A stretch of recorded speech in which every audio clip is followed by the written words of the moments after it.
प्रभू परमेश्वरच्या नावाला मान महिमा आणि गौरव असो। नाताळ ख्रिस्त जन्माच्या खूप खूप शुभेच्छासह आपल्या सर्वांचं ह्या नाताळाच्या विशेष भक्तीमध्ये प्रेमपूर्वक स्वागत आहे।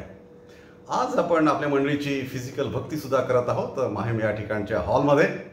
आपणही वेगवेगळ्या ठिकाणी जे आहात त्या ठिकाणी आपल्या मंडळीमध्ये आपल्या गावी नाताळाच्या भक्तीमध्ये सहभागी झाला असाल। पण जे येऊ शकत नाही किंवा या निर्बंधामुळे ज्यांना शक्य नाही अशांच्यासाठी परत ही विशेष भक्ती आज आपण यूट्यूबवर सुद्धा करत आहोत। आणि मला आशा आहे की ही नाताळाची विशेष भक्ती परत आपल्या सर्वांच्यासाठी एक नवीन नाताळाचा आनंद, एक नवीन नाताळाचा अर्थ आणि एक नवीन नाताळाचा आशीर्वाद आपल्या सर्वांना दिल्याशिवाय राहणार नाही।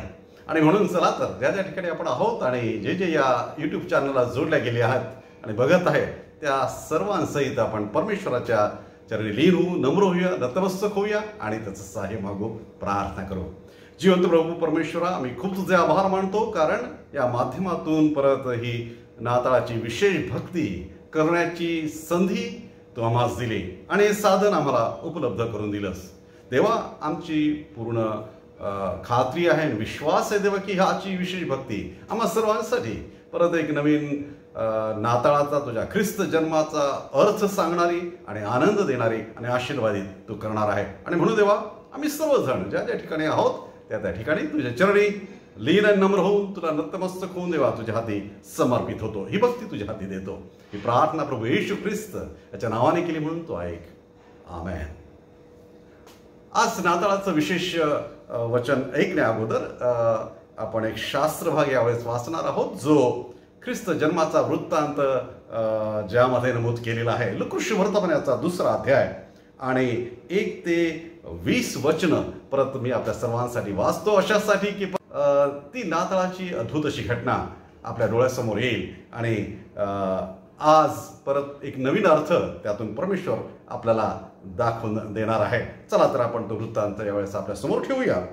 लुकास वर्तमानाचा 2रा अध्याय आणि वचन 1 पासून तर 20 ह्या वचनापर्यंत। त्या दिवसात असे झाले की सर्व जगाची नावनिशी लिहून जावी अशी कैसर औगुस्त ह्याची आज्ञा झाली। क्विरिनिय हा सूर्याचा सुभेदार असतानाही पहिली नावनिशी झाली। तेव्हा सर्व लोक आपापल्या गावी नावनिशी लिहून देण्यास गेले। योसेफ हा दाविदाच्या घराण्यातील व कुळातील असल्यामुळे तोही गालिलातील नासरेत गावाहून वर यहुद्यातील दाविदाच्या बेथलेहेम गावी गेला व नावनिशी लिहून देण्यासाठी त्याला वाग्दत्त झालेली मरिया गरोदर असताना तिलाही त्याने बरोबर नेले। तेथे असताना असे झाले की तिचे दिवस पूर्ण भरले आणि तिला प्रथम पुत्र झाला। त्याला तिने बाळंत्याने गुंडाळून गव्हाणीत ठेवले कारण त्यांना उतार शाळेत जागा नव्हती। त्याच परिसरात मेंढपाळ रानात राहून रात्रीच्या वेळी आपले कळप राखीत होते। तेव्हा प्रभूचा दूत त्यांच्याजवळ उभा राहिला। प्रभूचे तेज त्यांच्या भोवती प्रकाशले आणि त्यांना मोठी भीती वाटली। तेव्हा देवदूत त्यांना म्हणाला, भिवू नका, कारण पहा जो मोठा आनंद सर्व लोकांस होणार आहे त्याची सुवार्ता मी तुम्हाला सांगतो। ती ही की तुम्हासाठी आज दाविदाच्या गावात तारणारा जन्मला आहे आणि तो ख्रिस्त प्रभू आहे। आणि तुम्हास खूण ही की बाळंत्याने गुंडाळलेले व गव्हाणीत ठेवलेले एक बालक तुम्हाला आढळेल। इतक्या स्वर्गातील सैन्याचा समुदाय त्या देवदूताजवळ अकस्मात प्रकट झाला आणि देवदूत देवाची स्तुती करत म्हणाले, ऊर्ध्वलोकी देवाला गौरव आणि पृथ्वीवर ज्याच्यावर त्याचा प्रसाद झाला आहे त्या मनुष्यास शांती। मग असे झाले की देवदूत त्यांच्यापासून स्वर्गात गेले। तेव्हा मेंढपाळ एकमेकास म्हणू लागले, चला आपण बेथलेहेमापर्यंत जाऊ व झालेली ही गोष्ट प्रभूने आपल्याला कळवली ती पाहू। तेव्हा ते घाईघाईने गेले आणि मरिया, योसेफ व गव्हाणीत ठेवलेले बालक त्यांना सापडले। त्यांनी त्याला पाहिल्यावर त्या बालकाविषयी त्यांना जे कळवण्यात आले होते ते त्यांनी जाहीर केले। मग ऐकणारे सर्वजण त्या मेंढपाळांनी सांगितलेल्या गोष्टीवरून आश्चर्यचकित झाले, परंतु मरियेने या सर्व गोष्टीचे मनन करून त्या आपल्या अंतःकरणात ठेवल्या। नंतर ते मेंढपाळ त्यांना सांगण्यात आले होते त्याप्रमाणे सर्व गोष्टी ऐकून व सर्व पाहून देवाचे गौरव व स्तुती करत परत गेले। देवाची स्तुती असो। आज परमेश्वराचं वचन या नाताळ दिनानिमित्ताने ऐकण्या अगोदर आज एक नाताळ गीत आपण ऐकणार आहोत. आपल्या तरुणांच्या ग्रुपने ते रेकॉर्ड केलेलं आहे आणि फार सुंदर आणि प्रसिद्ध नाताळ गीत आहे. जगीतारक जन्म आला, चला पाहू चला हो त्याला. मला आशा आहे की हे गीत परत आपल्या सर्वांना नेहमीप्रमाणे आनंद देणारं आणि आशीर्वादित करणारं झाल्याशिवाय राहणार नाही. चला या गीतामध्ये आपण सामील होऊया. जगीतारक जन्म आला, चला पाहू चला हो त्याला. तारक जन्म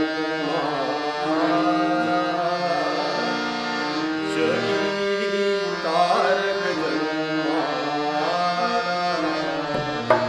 चला पाहू चला हो त्याला, चला पाहू चला हो त्याला. जगी तारक जन्म आला, जगी तारक जन्म आला, चला पाहू चला हो त्याला, चला पाहू चला हो त्याला.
चला हो त्याला.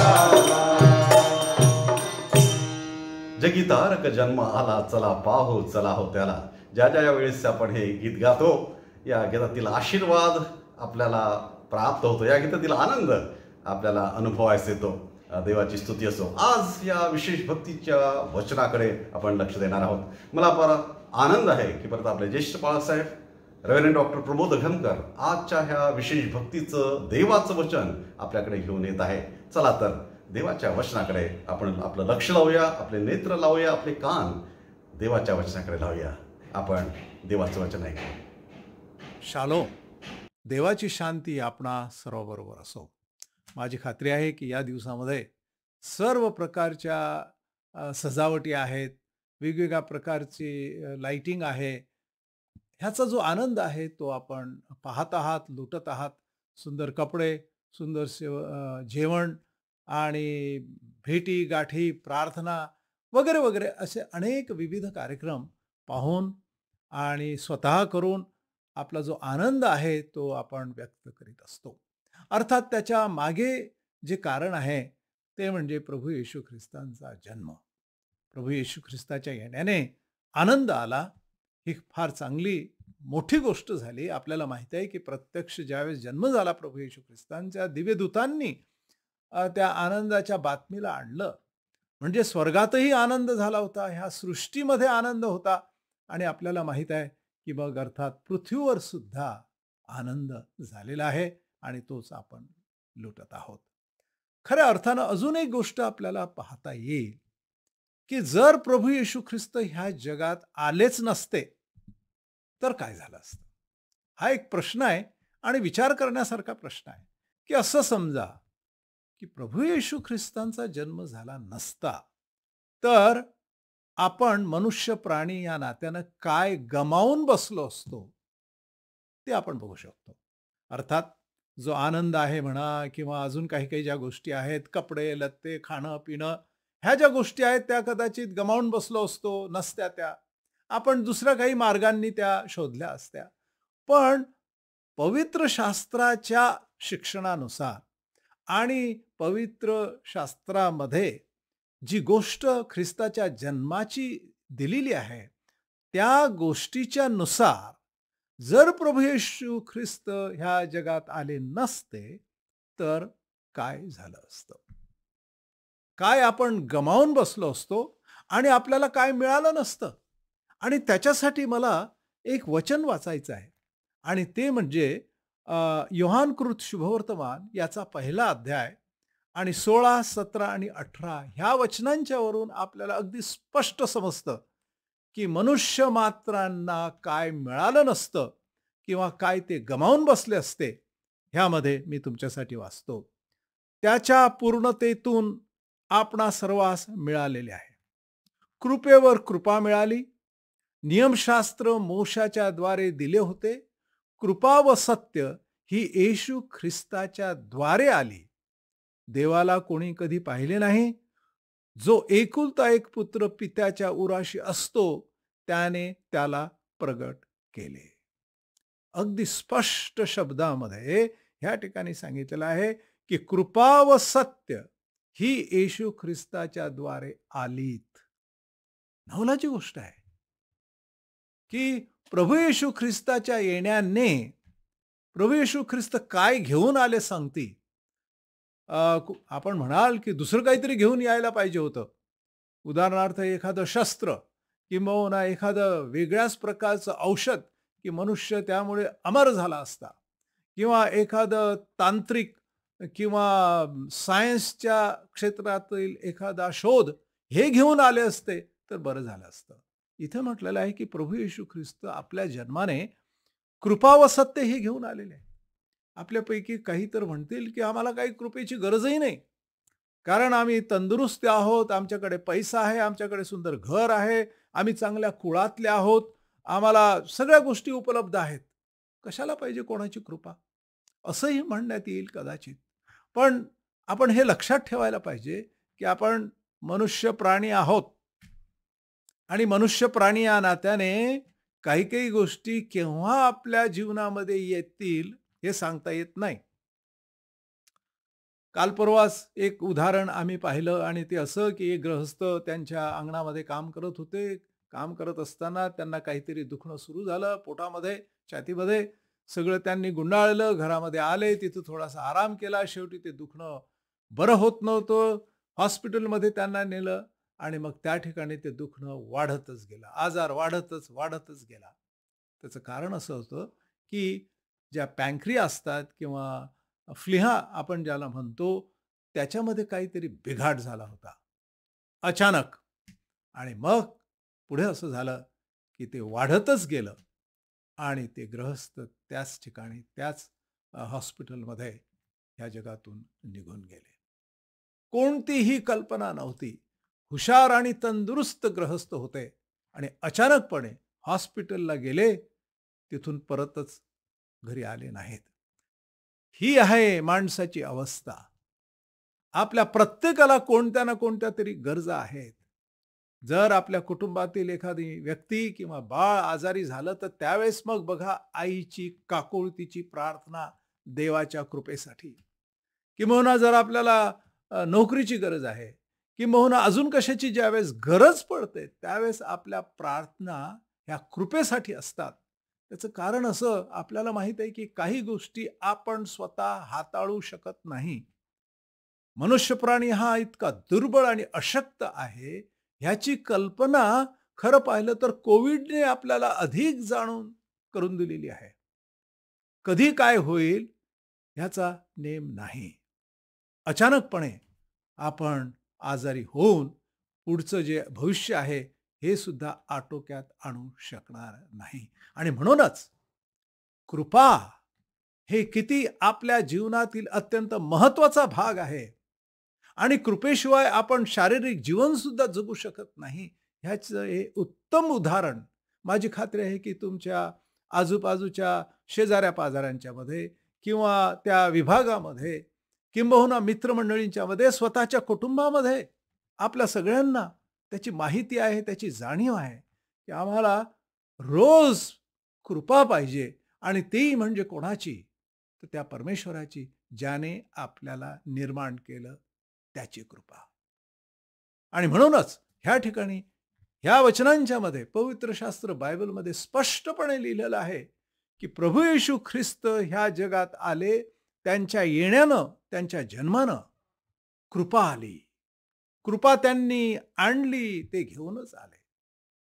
तसं पाहिलं तर फक्त शारीरिकच नव्हे परंतु मानसिक रीतीनं आपण किती दुर्बळ आहोत ही सुद्धा आपल्या सगळ्यांना माहीत आहे.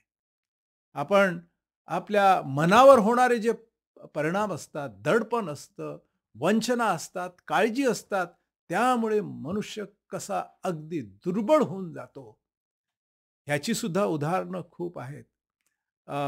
जवळजवळ 40-50 वर्षापूर्वी एका गृहस्थाला त्याच्या काही मित्रांनी पैशांच्या वरून फसवलं. त्या काळात म्हणजे 1,00,000 रुपये म्हणजे फार मोठी रक्कम होती ती. आणि त्यांनी घेतले आणि मग मला असं वाटतं की त्यांना फसवलं. आणि मग काय झालं की त्याचा परिणाम त्यांच्या मनावर एवढा झाला की ते अक्षरशः वेड्यासारखे रस्त्यांनी फिरत होते. कारण वेड्याच झाला मनुष्य. माणसाचं मन हे सुद्धा किती दुर्बळ आहे. खरं पाहिलं तर शारीरिक गरजांच्या पेक्षा सुद्धा नाजूक मन आहे आणि त्याचा परिणाम मग त्या व्यक्तीच्या जीवनामध्ये झाला आणि शेवटपर्यंत तो कधीच त्याच्या बाहेर निघालेला नाही. म्हणजे आपल्याला सर्व गरजा आहेत. शारीरिक गरजा आहे, मानसिक गरजा आहे आणि जर काही बिघाड झाला तर मग आपण परमेश्वराच्या कृपेची याचना करतो, प्रार्थना करतो, वाट पाहतो. त्यावेळेस मग म्हाताऱ्याला त्याची आठवण येते की देवा मजवर तुझी कृपा कर. मला असं वाटतं की म्हणूनच की काय प्रभू येशू ख्रिस्त त्यांच्या जन्माच्या द्वारे कृपा घेऊन आलेत असं ह्या ठिकाणी स्पष्टपणे तसाच बरोबर शब्द वापरलेला आहे. कृपा व सत्य ही येशू ख्रिस्ताच्या द्वारे या जगात आली, माणसांच्यासाठी आली. आणि म्हणूनच त्या प्रश्नाचं उत्तर सुरुवातीला जे मी विचारलं की प्रभू येशू ख्रिस्तांचा जन्मच झाला नसता, प्रभू येशू ख्रिस्त ह्या जगात आलेच नसते, तर काय झालं असतं? त्याच्यापैकी हे जे उत्तर आहे ह्या ठिकाणी ह्या संत योहानाने आपल्यासाठी लिहून ठेवलेलं आहे. अजून एक गोष्ट आपल्याला म्हणता येईल आणि ती म्हणजे आध्यात्मिक. मनुष्य प्राणी हा आध्यात्मिक प्राणी आहे. शारीरिक आहे, मानसिक आहे, परंतु अजून एक गोष्ट आहे की हा मनुष्य आध्यात्मिक आहे. आता तुम्ही म्हणाल की हे कसं आपण प्रूव्ह करू शकतो? अर्थात काही गोष्टी अगदी स्पष्ट आहेत, काही गोष्टी नाहीत. उदाहरणार्थ मनुष्य प्राणी हा प्रार्थना करतो. त्याच्याजवळ एक प्रकारे विश्वास ठेवण्यासारखं काहीतरी आहे की तो विश्वास ठेवतो देवावर. जरी तो अदृश्य आहे तरी देवावर विश्वास ठेवण्याची जी शक्ती आहे, ती शक्ती फक्त माणसाच्या जवळ आहे आणि ती आपण स्वतः माणसांनी तयार केलेली नाही, निर्माण केलेली नाही. ती देवाने तुम्हाला आणि मला शक्ती दिलेली आहे की ज्याला आपण आध्यात्मिक गरज म्हणतो. प्रत्येक माणसाला आध्यात्मिक गरज आहे. तो कोणत्याही देशाचा, कोणत्याही रंगाचा, कोणत्याही कानाकोपऱ्यातला असो, तो सुशिक्षित असो की अशिक्षित असो, आपल्याला एक दिसतं की अगदी पुरातन काळातल्या लोकांच्या मध्ये, अगदी जुने हजारो वर्षांच्या पूर्वी त्यांची संस्कृती ज्यावेळेस अभ्यास करतात त्यांच्यामध्ये असं दिसतं की त्यांना आध्यात्मिक जाणीवा होत्या. ते देवाची भक्ती करणारे होते. किंबहुना ह्या जगातून पलीकडच्या जगामध्ये काहीतरी आहे, तिथं आपल्याला जायचं आहे, ह्याची जाणीव होती. जर आपण वेगवेगळ्या प्रकारच्या उत्खननांच्या मध्ये जर पाहिलं तर त्याच्यामध्ये जे अवशेष दिसतात, कधी कधी होड्या दिसतात आणि त्यांच्या मृतदेहाच्या बाजूला त्या ठेवण्यात येतात ह्या विश्वासानं की त्या होडीतून त्यांचा प्रवास पुढे अनंत काळामध्ये चांगला आणि व्यवस्थिशीर होवो म्हणून. यावरून आपल्याला असं दिसतं की आध्यात्मिक गरजा सुद्धा माणसाला आहे आणि त्या आध्यात्मिक गरजा पुरवण्यासाठी आपल्याला कोणत्या तरी कृपावंत देवाची गरज आहे असं ह्या ठिकाणी आपल्याला दिसतंय. तुम्हाला माहित आहे मग ते का आहे?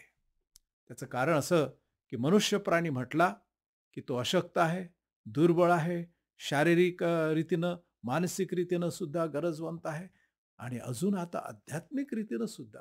आणि ते कसं काय? आपल्याला असं समजतं की मनुष्य प्राणी हा चुका करणार आहे. आपल्या हातून वेगवेगळ्या प्रकारच्या चुका घडतात. कधी कधी जाणून आपण करीत असतो त्याला आपल्या भाषेमध्ये कर्म म्हणतात. पुष्कळदा ती कुकर्म असतात आणि ही जी कर्म आहेत त्याच्या बाबतीत जर बोलायचं झालं आणि विचार करायचं झाला, मग मात्र आपल्याला जाणीव होते की ह्याच्यामध्ये काहीतरी सत्य आहे. मी नेहमी उदाहरण देत असतो एका माझ्या मित्राचं की ज्याला मी विचारलं होतं की अरे बाबा तू ज्वेलरी स्टोअरमध्ये काम करतोस, म्हणजे दागिन्यांच्या दुकानामध्ये काम करतोस आणि मग आम्हाला पुष्कळदा जे गिऱ्हाईक असतात त्यांना पुष्कळदा असं वाटतं की आम्ही फसल्या गेलो की काय काही दागिना विकत घेतल्यानंतर. त्याच्यामध्ये किती सत्य आहे, किती तथ्य आहे? तर मी म्हटलं तुझा पर्सनल अनुभव सांग. आणि त्याने मग तो स्वतःचा अनुभव सांगितला की म्हणजे एखादा ज्यावेळेस दागिना आम्ही विकतो त्यावेळेस जर 10 गोष्टी त्या दागिन्याच्या बाबतीत पटवून देण्यासाठी ज्यावेळेस आम्ही जातो आणि भाषा वापरतो की तो दागिना किती चांगला आहे, किती प्युअर आहे, किती वगैरे वगैरे वगैरे, समजा 10 गोष्टी त्या दागिन्याच्या बाबतीत जर आम्हाला सांगायच्या झाल्या तर त्याच्यातली एक खरी असते आणि 9 अशाच असतात, फक्त लावून दिलेल्या, त्याच्यामध्ये काहीही तथ्य नसते. मला नवल वाटलं की त्याने इतकं प्रामाणिकपणे कबूल केलं. आणि जर आपण थोडंफार गणित केलं त्या बाबतीत की जर तो एका गिऱ्हाईकाच्या संदर्भामध्ये जवळजवळ म्हणजे तेवढ्या चुका करतो किंवा लबाड्या करतो, जर त्याच्याकडे 10, 15, 25 जर गिऱ्हाईक आले आणि त्यांना पटवून देण्यासाठी त्याने साधारणतः निदान 10 चुका केल्या, काहीही खोटं नाटं सांगितलं, तर विचार करा एका दिवसामध्ये त्याने काय केलं. तसा तो फार चांगला गृहस्थ आहे. कदाचित मुक्या जनावरांना, पक्ष्यांना दाणे टाकतो, सकाळी जाऊन पाणी देतो वगैरे, वगैरे. चांगली पुण्यकर्म करतो. परंतु धंद्याच्या ठिकाणी काय? आणि मग ते एका दिवसाचं झालं. मग विचार करा एका दिवसामध्ये जर किती त्याने अशा गोष्टी सांगितल्या की ज्या खऱ्या नाहीत. मग विचार करा एका आठवड्याच्या किती, एका महिन्याच्या किती आणि पूर्ण आयुष्याच्या किती. आणि अशी व्यक्ती ज्यावेळेस परमेश्वराच्या जवळ जाते किंवा स्वर्गात जाण्याचा प्रयत्न करते, का म्हणून त्या देवाने त्याचा स्वीकार करावा. एवढं मोठं गाठोडं तो घेऊन जातो पुढे मरणाच्या नंतर आणि त्याचा स्वीकार देव का म्हणून करेल, याचा पुष्कळदा आपण विचार करत नाही. आणि म्हणूनच पवित्र शास्त्र बायबलमध्ये असं स्पष्टपणे लिहिलेलं आहे की सर्व लोकांनी, मानवाने, प्रत्येक व्यक्तीने, तो कोणत्याही कुळातला असो की नावाचा असो, सर्वांनी चुका केल्यात, कुकर्म केली. पुढे तर एवढा कडक शब्द वापरलेला आहे पवित्र शास्त्र बायबलमध्ये की सर्वांनी पाप केलेला आहे. बस एवढा मोठा शब्द. आणि जर असा शब्द प्रत्येकाच्या पाठीशी जर आहे, ते गाठोडं जर आहे, तर नक्कीच त्याला एकच उपाय आहे आणि तो म्हणजे फक्त देवाची कृपा. केवळ देवाने जर कृपा दाखवली तरच मनुष्य इकडून तिकडे त्या स्वर्गामध्ये जाऊ शकतो. एरवी त्याला कोणत्याच प्रकारची आशा नाही. आणि म्हणूनच ह्या ठिकाणी मात्र त्याचं उत्तर आहे. तुम्हाला माहित आहे, संत पौल नावाचा एक गृहस्थ होऊन गेला. त्याने भरपूर काही लिखाण केलेलं आहे आणि विशेष करून त्याने कशाच्या बाबतीत केलं? कृपा, परमेश्वराची कृपा त्या बाबतीत. अर्थात सुरुवातीपासूनच तो फार धार्मिक होता, फार चांगल्या कुळातला होता, चांगल्या मोठमोठ्या पंडितांच्याकडे त्याने शिक्षण घेतलं होतं, तत्वज्ञान, धर्म, राजकारण ह्याचं. आणि इतकंच केवळ नव्हे, परंतु आपल्या स्वतःच्या विचारांच्या नुसार तो एवढा कट्टर होता की दुसऱ्या विचारांचे जर लोक तिथं प्रवेश करायला आले त्याच्या गावामध्ये किंवा शहरामध्ये, तर त्यांचा काटा कसा काढायचा तो त्याच्यामध्ये पूर्ण पारंगत झाला होता. आणि अगदी योग्य रीतीनं, मोठ्या शिफातीनं तो त्यांना पुढे तर मारून टाकत असे, त्यांचा छळ करीत असे. आणि अशाच प्रकारे तो एका ठिकाणी त्याच कामासाठी चालला होता आणि मग रस्त्यावर तो पडला आणि त्या पडलेल्या अवस्थेमध्ये त्याच्याकडे वाणी आली. आणि ती वाणी अशी होती की पौला पौला, त्यावेळेस शाऊल तो होता, माझा छळ का करतोस? आणि त्याने लगेच ती वाणी ऐकली. तुम्हाला माहित आहे काय कारण? त्याचं कारण असं की त्याला माहित आहे तो जो छळ करत होता त्याच शिष्य लोकांचा, त्याच्या शिष्य लोकांचा. आणि मग पडला, तो आंधळा झाला. हे सगळं आध्यात्मिक अनुभव त्याने घेतला. आणि पुढे आपल्याला असं दिसतं की प्रभू येशू ख्रिस्ताच्या त्या दर्शनानं त्याचा स्वीकार केला प्रभू येशू ख्रिस्तांनी. आणि स्वीकार केला इतकंच केवळ नव्हे, परंतु त्याच्या ह्या बाकीच्या सर्व कर्मांची क्षमा प्रभू येशू ख्रिस्ताने केली. त्याला स्वतःला मात्र असं वाटत होतं की त्याची मला गरजच नाही, मी पूर्ण आहे, माझं घराणं, माझं कुळ, माझं ज्ञान, ह्या सगळ्या गोष्टी पूर्ण आहेत, मला दुसऱ्या कोणाची आता गरज नाही. आणि अशा वेळेला प्रभू येशू ख्रिस्तांचं दर्शन झालं. ते दर्शन मिळणंच म्हणजे कृपा. पुढे त्याने असं लिहिलेलं आहे, पहिले करिंथकरास पत्र याचा 15वा अध्याय, आणि मी 9 आणि 10 ही 2 वाचनं वाचतो आणि त्यावरून आपल्याला कल्पना येईल की तो काय म्हणतो आहे. त्याने असं म्हटलं, कारण प्रेषितात मी कनिष्ठ आहे, मी प्रेषित म्हणावयास योग्य नाही, कारण मी देवाच्या मंडळीचा छळ केला. आता प्रभू येशू ख्रिस्ताचं दर्शन झाल्यानंतर त्याची स्वतःची कबुली अशी आहे की तो म्हणतो की मी कनिष्ठ आहे, मी अयोग्य आहे, माझं घराणं काय, माझं नाव काय, माझं शिक्षण काय, याला काहीही अर्थ नाही. आध्यात्मिक रीतीनं मी पोकळ होतो. आध्यात्मिक रीतीनं माझ्यात काहीही शक्ती नव्हती. कारण परमेश्वरापासून तरी मी लांब होतो. आणि अशा वेळेला त्याला प्रभू येशू ख्रिस्ताने दर्शन दिलं. नाहीतर त्याला कोणीही स्वीकारलेलं नसतं. आणि म्हणून तो पुढे असं म्हणतो, तरी जो काही मी आहे तो देवाच्या कृपेने आहे आणि मजवर त्याची जी कृपा आहे ती व्यर्थ झाली नाही.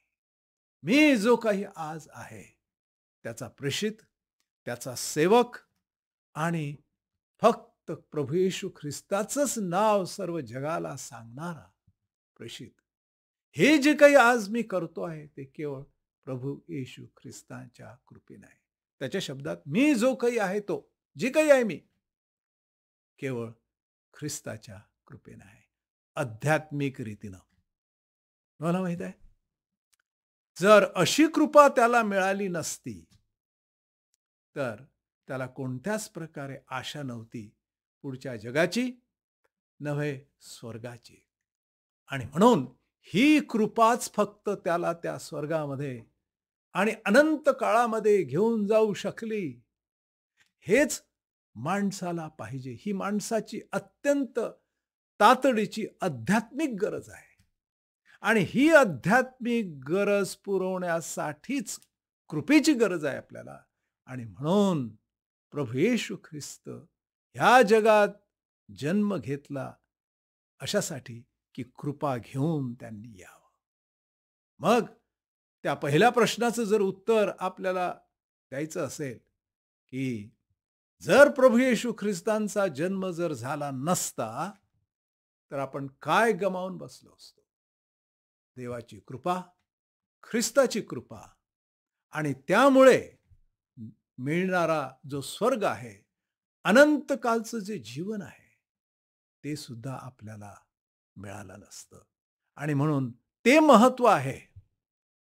म्हणूनच प्रभू येशू ख्रिस्ताने दुसरं काहीच आणलं नाही त्यांच्या जन्माने.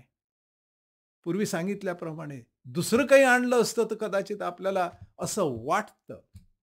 परंतु खरी आपली जी गरज आहे, आपल्या शारीरिक गरजेपेक्षा, मानसिक गरजेपेक्षा, आर्थिक गरजेपेक्षा, आपण म्हणू शकतो नोकरी पाण्याच्या गरजेपेक्षा, अजून कोणत्याही गरजेपेक्षा सर्वात मोठी जी गरज आहे ते म्हणजे प्रभू येशू ख्रिस्ताची कृपा. आणि म्हणून प्रभू येशू ख्रिस्त त्यांच्या जन्माच्या द्वारे कृपा आणि सत्य हेच घेऊन आले. त्याचं कारण असं की आज आपल्याला त्याची गरज आहे आणि ती कृपा उपलब्ध आहे. ती कृपा फक्त ख्रिस्त जयंतीच्या काळात नाही, सर्वत्र नेहमीच सर्व देशांच्या मध्ये आणि लोकांच्या मध्ये ती कृपा उपलब्ध आहे.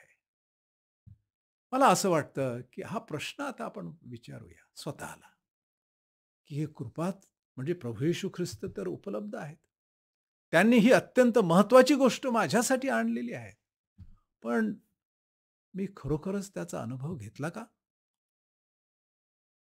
आणि मग पुढे संत पौलाने एक सुंदर शब्द ह्या ठिकाणी वापरलेला आहे आणि तो असा म्हणतो ह्या ठिकाणी 10 वचनात, तरी जो काही मी आहे तो देवाच्या कृपेने आहे आणि मजवर त्याची जी कृपा आहे ती व्यर्थ झाली नाही. मला नवल वाटतं की त्याने म्हणजे संत पौलाने हा शब्द वापरलेला आहे की ही कृपा व्यर्थ झाली नाही. म्हणजे काय? त्यांनी ती स्वीकारली. समजा एखाद्या व्यक्तीने तुम्हाला हॉटेलमध्ये घेऊन गेले किंवा रेस्टॉरंटमध्ये घेऊन गेले. त्याचं कारण असं की त्यांना तुम्हाला चहा पाजायचा होता आणि म्हणून खास एखाद्या चांगल्या ज्या ठिकाणी छान चहा, प्रसिद्ध चहा मिळतो त्या ठिकाणी ते गाडीमध्ये आले मित्राला घेऊन आणि त्या गाडीत येऊन उतरले, पार्किंगची जागा शोधली आणि मित्राला घेऊन त्या अगदी त्यांच्या आवडीच्या आणि प्रसिद्ध चहाच्या दुकानात गेले. आणि त्यांनी ते चहाचा कप ऑर्डर सुद्धा केला, चहा ऑर्डर केलेला आहे. आणि मग हे गृहस्थ त्यांना म्हणतात की अरे सॉरी, मी चहा घेत नाही. तुम्हाला माहिती आहे, ते सगळं काही तिथपर्यंत येणं, प्रवास करणं, त्या चांगल्या दुकानात म्हणजे चहाच्या दुकानात येणं, चहा ऑर्डर करणं आणि देण्याची सुद्धा तयारी ठेवणं, हे सगळं काही व्यर्थ झालं असा त्याचा अर्थ. तो देणारा म्हणेल की अरे मला पहिले का नाही सांगितलं? हे सगळे जे आपण आलो, दुरून आलो फक्त चहा घेण्यासाठी आणि तुला देण्यासाठी, हे सगळं माझं व्यर्थ झालं. तो स्वीकारला नाहीस. तुम्हाला माहिती आहे, अगदी तेच ह्या ठिकाणी होऊ शकतं येशू ख्रिस्ताच्या कृपेच्या बाबतीत. प्रभू येशू ख्रिस्त स्वर्गातून आलेत, स्वर्गातून उतरलेत, ह्या जगात जन्म घेतला, अवतार घेतला आणि ते त्या ठिकाणी म्हणतायत की ही कृपा उपलब्ध आहे, तयार आहे, सदैव आहे. आणि मग त्याच्यावर उत्तर असं आहे की जर मी ते स्वीकारलं, कोणीही जर जगामध्ये जर ते स्वीकारलं, तर अर्थात ते व्यर्थ झालं नाही असा त्याचा अर्थ आहे. व्यर्थ होऊ देऊ नका असं संत पौलाला सांगायचं आहे, कारण तो म्हणतो की मी ती कृपा व्यर्थ होऊ दिली नाही. प्रभू येशू ख्रिस्ताचा जन्म, त्यांचा संदेश आणि त्यांचं तारण कृपेने विश्वासाच्या द्वारे सगळ्यांना उपलब्ध आहे. परंतु इतके वर्ष झाले ह्या प्रभू येशू ख्रिस्ताच्या जन्माला पाहण्यामध्ये, त्यांची सजावट आणि त्यांचे ते कार्यक्रम पाहून एवढे वेगवेगळ्या प्रकारे आपण ते आतापर्यंत पाळत आलो. प्रश्न असा आहे की ती व्यर्थ होत आहे का, की व्यर्थ झाली आहे? संत पौल आपल्याला सांगू इच्छितो की ती त्याची कृपा माझ्यावर व्यर्थ झाली नाही, व्यर्थ होऊ दिली नाही. मी त्याचा भक्त झालो, सेवक झालो आणि तीच सेवा मी शेवटपर्यंत करेन. किती सुंदर उदाहरण आहे संत पौलाचं, आणि किती सुंदर छोटासा शब्द त्या ठिकाणी त्याने वापरला की ही कृपा मी व्यर्थ होऊ दिली नाही. आज आपण ह्या दिवसामध्ये असा निर्णय घेऊ आणि स्वतःचं परीक्षण करू आणि म्हणू प्रार्थनेमध्ये की हे ख्रिस्ता, तुझी ही जी कृपा आहे तू आणलीस माझ्यासाठी, मी ती व्यर्थ होऊ देणार नाही. देव आपणास आशीर्वाद देव. शालोम. देवाची स्तुती असो त्याच्या सुंदरशा वचनांबद्दल. आणि नक्कीच ह्या नाताळाच्या दिवसामध्ये ही वचनं आपण आपल्या विचारात ठेवूया, आपल्या मननात ठेवूया आणि आपल्या रोजच्या जीवनामध्ये ती आपण आचरण्याचा प्रयत्न करूया. मी आपले ज्येष्ठ पालकसाहेब रेव्हरंड डॉक्टर प्रमोद अघमकर यांचे त्यांच्या वचनाच्या सेवेबद्दल खूप खूप आभार मानतो. आणि येणाऱ्या वर्षामध्ये सुद्धा त्यांच्याद्वारे ही वचनाची सेवा नक्कीच परमेश्वर आपल्या सर्वांसाठी आशीर्वादित केल्याशिवाय राहणार नाही. आज परत मी माझ्यातर्फे, माझ्या परिवारातर्फे, आपल्या मंडळीतर्फे आपल्या सर्वांना या ख्रिस्त जन्म दिवसाच्या खूप खूप शुभेच्छा देतो आहे. आज मी परत आपल्यासाठी आपल्या मंडळीचं जे शुभेच्छा पंक्ती आहे त्या परत वाचतो. हा नाताळ व येणारे नवीन वर्ष आपणा सर्वांस सुखाचे, समाधानाचे, समृद्धीचे, आरोग्याचे, आशीर्वादाचे व आध्यात्मिक लाभाचे जाओ. परमेश्वर ही जी शुभेच्छा आहे आपल्या जीवनामध्ये येणाऱ्या दिवसांमध्ये, विशेष करून या नाताळाच्या सप्ताहामध्ये आपला अनुभव करो, हीच प्रार्थना आहे. मंडळी, आपण परत पुढच्या रविवारी म्हणजे 2 तारखेला आपली फिजिकल भक्ती माहीम येथील हॉलमध्ये नवीन वर्षाच्या निमित्ताने करणार आहोत, याची आपण नोंद घ्या. आपली ऑनलाईन यूट्यूबवरची भक्ती 1 तारखेला असेल आणि त्यावेळेस रेव्हरंड प्रसाद अघमकर हे आपल्याला वचनातून बोध करणार आहे. कृपया त्याची नोंद घ्यावी. परत हा नाताळ, ही नाताळाचे दिवस आपण सर्व आनंदामध्ये घालूया. अधिक परमेश्वराचं गौरव आपण करूया. नाताळाची बातमी, नाताळाची घोषणा, त्याची सुवार्ता आपल्या गीतांच्याद्वारे शुभेच्छांच्या द्वारे, आपल्या जीवनांच्या द्वारे अनेक लोकांपर्यंत आपण पोहोचूया. देव तुम्हाला खूप खूप आशीर्वाद देव.